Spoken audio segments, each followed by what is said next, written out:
بسم الله الرحمن الرحیم. خوږو اوریدونکو مشرانو او کشرانو السلام علیکم ورحمت الله وبرکاته. الله نه امید لرم چې تاسو به روغ جوړ او خوشاله وي او ژوند په مازوګ وي. دوستانو بنیر نه ډیره زیاته افسوسناک او دردناک واقعه مغه ته چوي ده. رور خپل سکار او ډیره زیاته بیرحمۍ سره قتل کړ دی. ولې قتل کړ دی؟ واجه سوا ګناي سره کړی و. دوستانو د باره کې ټول اهم معلومات په دې ویډیو کې شریکم او کتا سو ټولو اهم معلوماتو باندې ځان خبرول غواړم. مونږ ویډیو ځان ستر اخره پورې ګوري او چې کوم ملګری مونږ په چینل باندې نوی دي هغه د مونږ چینل مخه ځان سره سبسکرایب کی ټلې نشان دی وای تاکي موږ راتلونکي معلوماتي ویډیو هغه ته په اسانه سره ملاشي. دوستانو وخت اخري ده.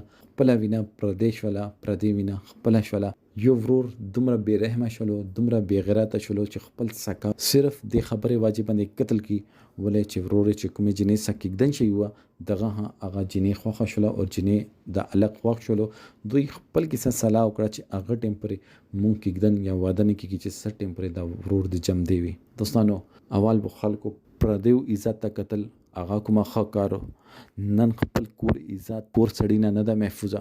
انسان خپل معیار نه د پښتون خپل معیار نه د هات پر ورځلې یو پښتانه تر سره خپل معیار نه دمره ورځدلې ده چې یو ورور ته د مشوره ورکړي چې ته خپل ورور قتل کا چې دا قتل کې نو مونږ دواړو واده به وشي.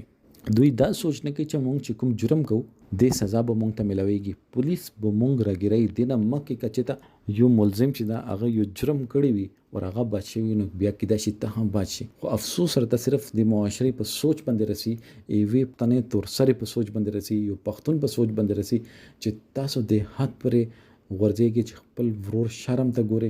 دوستانو ډیر زیات د افسوس مقام د مونږ د پښتو معاشري دی پر ده. الله پاک د ټولو خويندو پردې سلامت لري. الله پاک د ټولو ورونو میانس کې مینه لري. ولې چې مونږ پښتانه خپل معیار نه ډیر زیات پرتلو هغه درنه پښتانه چې خپل کور عزت دی پر خپل ځانونه به قربانولو هغه ختم شوی دی. دوستانو د باره کې تاسو سره راځي کومنټ سیکشن کې خپل رائے اظهار ضرور وکړئ. والسلام.